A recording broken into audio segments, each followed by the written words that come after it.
حج کے فضائل، اور آج ذوالحج کی ایک تاریخ ہے۔ حج کا لغوی معنی ہے ارادہ کرنا، زیارت کرنا، قصد کرنا، جبکہ اصطلاحی معنی یہ ہے مخصوص وقت میں مخصوص شرائط کے ساتھ مخصوص مقامات پر جانا، یہ حج ہے۔ یعنی مخصوص وقت میں مخصوص شرائط کے ساتھ بیت اللہ کا طواف کرنا اور مکہ میں موجود متعدد مقدس مقامات پہ حاضر ہونا، اس کو لفظ حج سے تعبیر کیا گیا ہے۔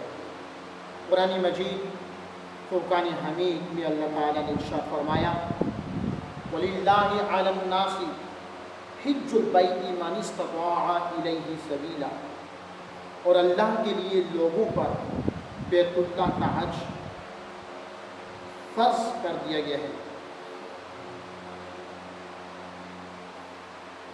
جو وہاں پہنچنے کی استطاعت رکھتا ہو۔ وَلِلَّهِ عَلَى النَّاسِ، اور اللہ کے لیے لوگوں پر حج البیت من استطاع الیہ سبیلا لازم کر دیا گیا ہے اس شخص کے لیے جو وہاں پہنچنے کی استطاعت رکھتا ہو۔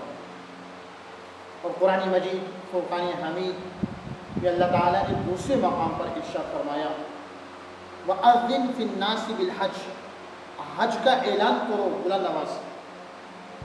قرآن مجید کے تیسرے مقام پر اللہ تعالیٰ نے ارشاد فرمایا وَأَتِمُّ الْحَجَّ وَالْعُمْرَةَ لِلَّهِ، اللہ کے لیے حج اور عمرہ پورا کرو۔ چوتھے مقام پر قرآن مجید میں اللہ تعالیٰ نے ارشاد فرمایا الحج اشہر معلومات، کہ حج کے مہینے متعین ہیں۔ الحج اشہر معلومات، حج کے جو مہینے ہیں وہ متعین ہیں۔ فمن فرض فیہن الحج فلا رفث ولا فسوق ولا جدال فی الحج، جو ان مہینوں میں حج کی نیت کرے، حج کا ارادہ کرے، آپ کے پورا حج کو لازم کر لیں، اسے چاہیے ہے کہ وہ عورتوں کے قریب نہ جائے، گناہ نہ کرے، کسی سے جھگڑا نہ کرے۔ ناظرین محترم، اب آتے ہیں احادیث مبارکہ کی طرف۔ حدیث متفق صحیح بخاری اور مسلم، نبی کریم صلی اللہ علیہ وآلہ وسلم نے ارشاد فرمایا جو آدمی حج کرے اور پھر عورتوں کے قریب نہ جائے، گناہ نہ کرے، سو جب وہ واپس لوٹتا ہے وہ ایسے ہوتا ہے کہ اس کی ماں نے اس کو جنم دیا ہے۔ نبی کریم صلی اللہ علیہ وآلہ وسلم نے یہ بھی ارشاد فرمایا، صحیح بخاری و مسلم دونوں میں یہ حدیث موجود ہے، کہ جو بندہ حج کرے، ایسا حج جو برائیوں سے پاک ہو اور بیہودہ بات نہ کرے، اور فرمایا گناہ کا ارتکاب نہ کرے، تو وہ جب حج سے واپس آتا ہے ایسا ہوتا ہے کہ جیسا کہ ابھی اس کی ماں نے اس کو جنم دیا ہے، وہ گناہوں سے ایسے پاک ہو جاتا ہے۔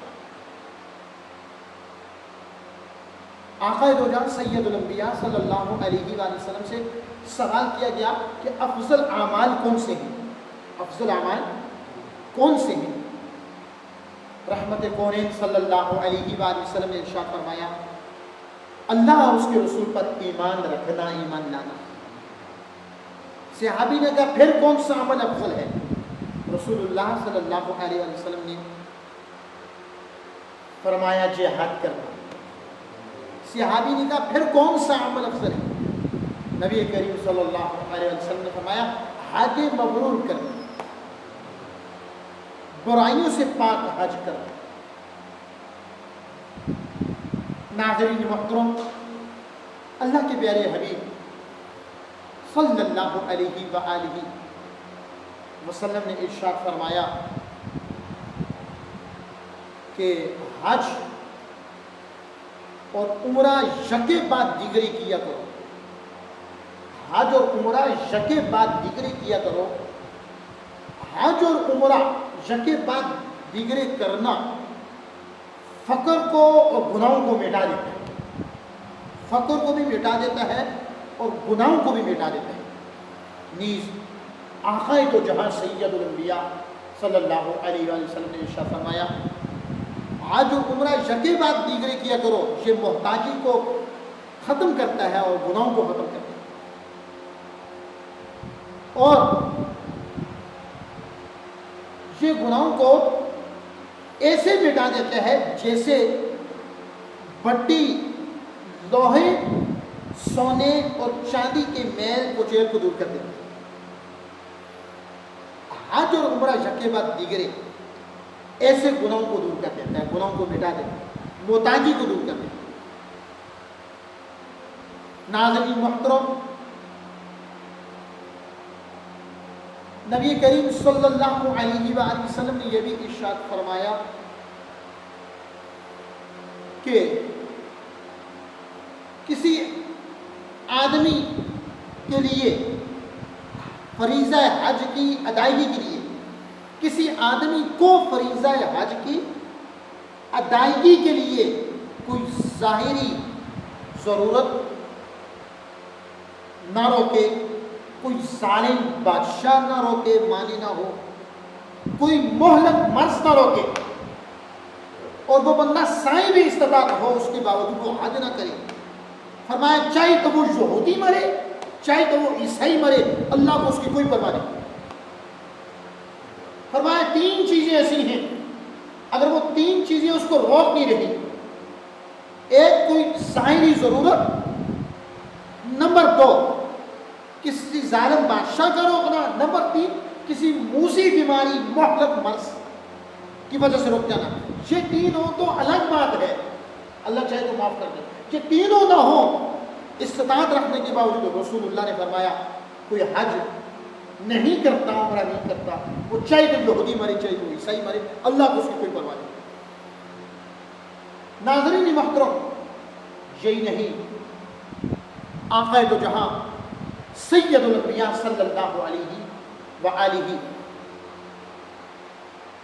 وسلم نے ایک موقع پر خطبہ دیا، ابو ہریرہ رضی اللہ عنہ خطبہ دیا، اور آپ صلی اللہ علیہ وسلم نے ارشاد فرمایا کہ تم پر حج فرض کر دیا گیا ہے، تم پر حج فرض کر دیا گیا ہے، حج کرو۔ ایک شخص کھڑا ہو گیا، اسے کھڑے ہو کر کہا کیا ہر سال ہم پر حج فرض کر دیا گیا ہے؟ حضور نے فرمایا تم پر حج فرض کر دیا گیا ہے، بس تم حج کرو۔ ایک شخص کھڑا ہوا، اس نے کہا کیا ہر سال ہم پہ حج فرض کر دیا گیا ہے؟ نبی کریم صلی اللہ علیہ وسلم خاموش رہے، فساکت، خاموش۔ اس نے دوسری بار پھر کہا کیا ہر سال ہم پہ حج فرض کر دیا گیا؟ حضور پھر خاموش رہے۔ اس آدمی نے تیسری بار پھر کہا کیا ہر سال ہم پر حج فرض کر دیا گیا ہے؟ رسول اللہ صلی اللہ علیہ وآلہ وسلم خاموش رہے، اور اس کے بعد میرے آقا رحمت دو جہاں رحمت للعالمین صلی اللہ علیہ وسلم نے ارشاد فرمایا کہ اگر میں کہہ دیتا تم پر ہر سال حج فرض کر دیا گیا ہے تو تم پر ہر سال حج فرض ہو جاتا اور تم ہر سال حج نہ کر سکتے۔ سال ہر سال نہیں کرتے تو ہر سال کیسے کرتے؟ فرمایا جتنا میں کہہ دوں اس پر اتفاق کرو، عمل کرو، چونکہ تم سے پہلے قومیں اس وجہ سے برباد ہوئی کہ ہلاک ہوگی کہ وہ کثرت سے سوالات کرتے تھے اور نبیوں سے اختلاف کرتے تھے۔ نبیوں سے اختلاف نہیں ہو سکتا، باقی ہر عالم سے، پیر سے، سید سے، ہر ایک سے اختلاف چاہیے۔ اللہ سے اور اللہ کے پیغمبروں سے اختلاف جائز نہیں ہے. فرمایا تم سے پہلے قومیں اس وجہ سے ہلاک ہوتی وہ پیغمبروں سے اختلاف کیے تھے. فرمایا میں جس چیز کا تمہیں حکم دوں بقدر استطاعت اس میں عمل کرو, جس چیز سے منع کرو اس سے رک جاؤ. اور دوسری روایت میں آیا کہ جب تاجدار کائنات صلی اللہ علیہ وآلہ وسلم نے ارشاد فرمایا کہ لوگوں حج کیا کرو, تم پر حج فرض کر دیا گیا ہے, جناب حضرت عقرہ بن حابس کھڑے ہو گئے رضی اللہ عنہ, کہنے لگے یا رسول اللہ ہر سال حج کیا کرے. پہلی بات, دوسری بات, تیسری بار کہا. جب وہ خاموش ہوئے تو حضور صلی اللہ علیہ وسلم نے ارشاد فرمایا میری زبان سے فقط یہ لفظ نکل جاتا ہے نعم ہاں, تو تم پر ہر سال حج فرض ہو جاتا ہے. چونکہ رسول اللہ شارع ہیں, آپ کی زبان سے نکلے ہوئے جملے شریعت بنتے ہیں. فرمایا تم پر لازم ہو جاتا ہر سال حج کرنا. اگر میری زبان سے لفظ ہاں نکل آتا تمہارے سوال کے جواب. اور آپ نے پھر فرمایا کہ زندگی میں ایک بار حج عمرہ کرنا فرض, جس کے پاس استطاعت ہو اس کے بعد کوئی حج کرے تو نفلی حج نفلی ہو گئے, اس کا ثواب نہیں. لیکن استطاعت والے آدمی پر زندگی میں ایک بار حج کرنا فرض. ایک شخص آیا کہا آج کے لیے کس چیز کا ہونا ضروری ہے؟ حضور نے کہا زادیرہ, سواری اور سفر کا سامان. یہ ہو تو تم حج پہ چلے جاؤ. ایک عورت آئی قبیلہ خثعم کی عورت, اس نے کہا یا رسول اللہ میرے والد بوڑھے ہو چکے ہیں, سواری پہ بیٹھ نہیں سکتے, کیا میں ان کی طرف سے حج کروں؟ حضور نے فرمایا ان پہ قرض ہوتا, کیا تو ادا کرتے قرض ادا نہ ہو جاتا؟ اس نے کہا کیوں نہیں؟ رسول اللہ نے فرمایا جس طرح قرض ادا ہو جاتا لوگوں کا قرض, تو کیا اللہ کا قرض ادائیگی سے ادا نہیں ہوگا؟ اللہ اس چیز کا زیادہ حقدار ہے, اس کا قرض ادا کر دیا جائے. ناظرین محترم, عائشہ صدیقہ رضی اللہ عنہ حضور کی خدمت میں حاضر زوجہ رسول صلی اللہ علیہ وسلم کہنے لگے یا رسول اللہ ہم عورتوں کو جہاد میں جانے کی اجازت دیں. نبی کریم صلی اللہ علیہ وآلہ وسلم نے ارشاد فرمایا حج ہی تمہارا جہاد ہے, تمہارا جہاد حج ہے. عورتوں سے یہ فرمایا. ناظرین محترم, حضور صلی اللہ علیہ وآلہ وسلم نے یہ بھی ارشاد فرمایا جو آدمی حج کا ارادہ کرے تو پھر جلدی جلدی کرے. اس کو نہیں پتا کہ اس کو کیا مشکل پیش آنے والی ہے, کیا رکاوٹ پیش آنے والی ہے. جس نے ارادہ کر لیا بس وہ جلدی جلدی حج کر لے, اس میں دیر نہ کرے. آنے والے وقت کا نہیں معلوم کہ کیا مشکل اس کو پیش آنے والی ہے, کیا تکلیف اس کو پہنچنے والی ہے. اور حضور صلی اللہ علیہ وسلم نے یہ بھی ارشاد فرمایا جو بندہ حج کرے جب وہ آئے تو تم اسے سلام کرو, اس سے مصافحہ کرو, اور اپنے گھر میں داخل ہونے سے پہلے اس سے اپنے لیے بخشش کی دعا کرو. حاجی سے جب وہ ہو حاجی ہی,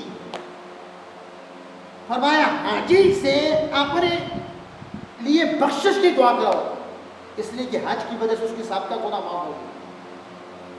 لیکن ہم نے ملک بھر میں کئی حضرات سے ملے, لوگوں کی صحبت میں بیٹھے, بہت سے ایسے لوگوں کو بھی دیکھا جو حج کرنے کے بعد حاجی ہونے کے ساتھ ساتھ فسادی بھی ہو جاتی. وہ کہتے ہیں نیا سرے سے گناہوں کا آغاز کرتے ہیں, پہلے معاف کروا کے آ چکے ہیں. ارے بابا تم خانہ کعبہ کو لے کے آ چکے ہو, اس حرم کعبہ کو لے کے آئے ہو, جس حرم کعبہ کا طواف رب ذوالجلال کے اعلیٰ ترین بندے نبی کرتے رہے, اس کے بعد بھی تم کذب بیانی سے کام لو اور تانا بازی سے کام لو اور کل عبادت کی پامالی کرو, تو ایسا نہیں ہونا چاہیے. ناظرین محترم,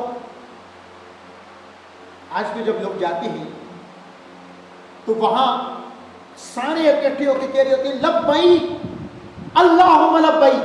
اس کا مطلب ہے اے اللہ ہم حاضر ہیں, اے اللہ ہم حاضر ہیں. سب کی آواز آئی اے اللہ ہم حاضر ہیں.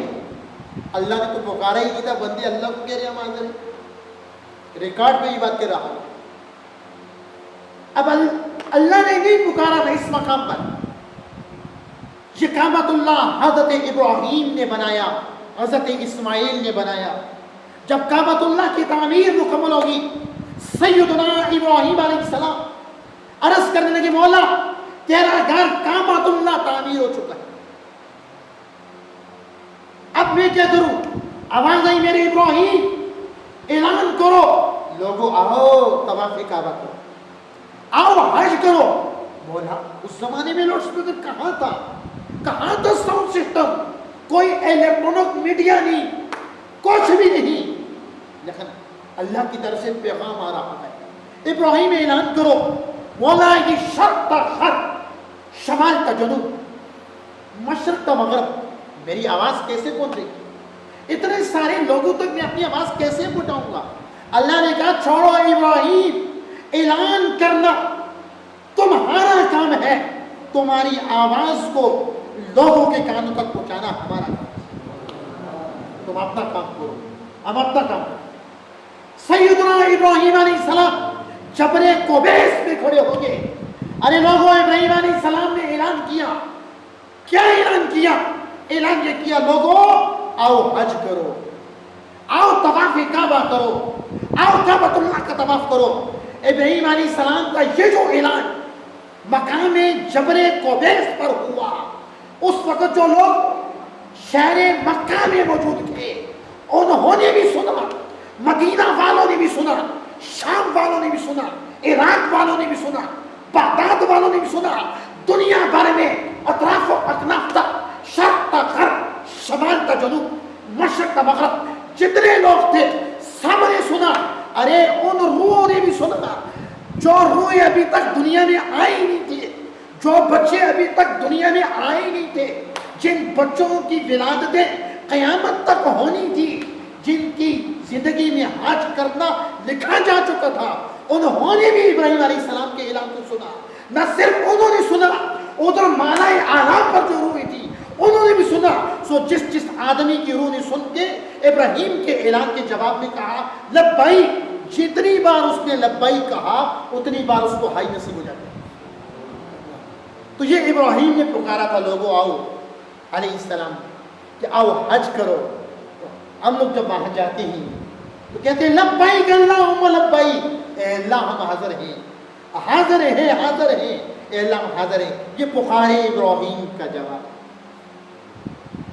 اور ناظرین محترم، پھر وہ حجر اسود بھی ہے، میں ابھی حدیث میں پڑھ رہا تھا کہ اشد، وہ جو حجر اسود ہے نا وہ حجر ابجد تھا، دودھ سے زیادہ اشد من اللبن بجاسا، کہ وہ حجر اسود جو حرم کعبہ میں موجود ہے، حدیث پاک میں نے پڑھا کہ وہ دودھ سے زیادہ سفید تھا، اب کالا ہے۔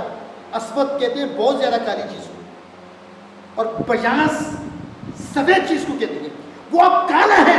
حدیث پاک میں آیا، رسول اللہ نے فرمایا جب اللہ تعالیٰ نے اس پتھر کو زمین کو اتارا، جلتی پتھر کو، یہ دودھ سے زیادہ سفید تھا، لوگوں کے گناہوں کی وجہ سے آج بہت کالا ہے۔